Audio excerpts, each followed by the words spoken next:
Hello, I'm Lark Mason. The Chinese people have enjoyed a long and distinguished history, which includes many different art forms, some of which are familiar to us here in the West because they are quite similar to our own. Others are quite different. Today I'm going to be speaking about Chinese ancestor portraits. One of the interesting things about ancestor portraits is that they are documents.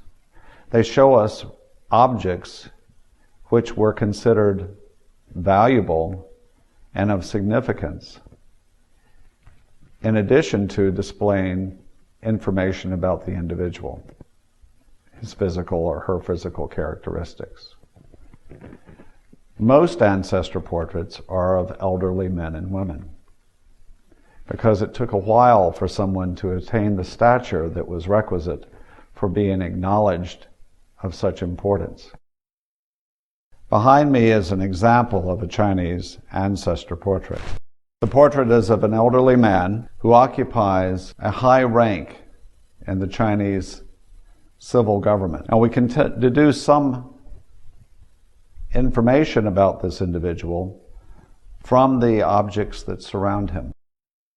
In addition to the sumptuous robe which he wears, which most likely is silk, he's also seated upon a very elaborate throne. The throne is black lacquer with gilded decoration and a recurring vine pattern.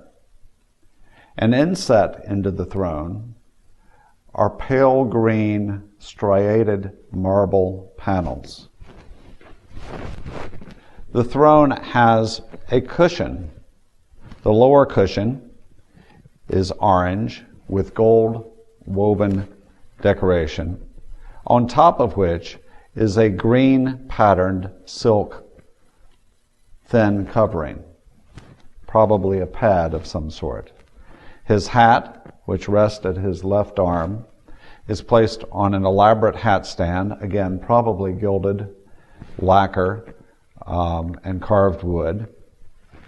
And over to his right, his elbow rests upon an oblong pillow, emblazoned with an embroidered dragon pattern, indicating some information about his status.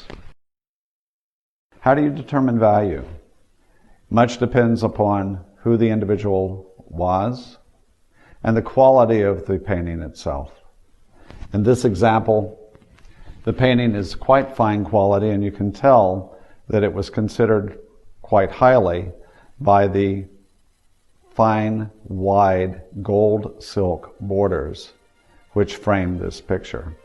And in addition to that, the large scale indicates that this was a person of importance. Thank you for joining me.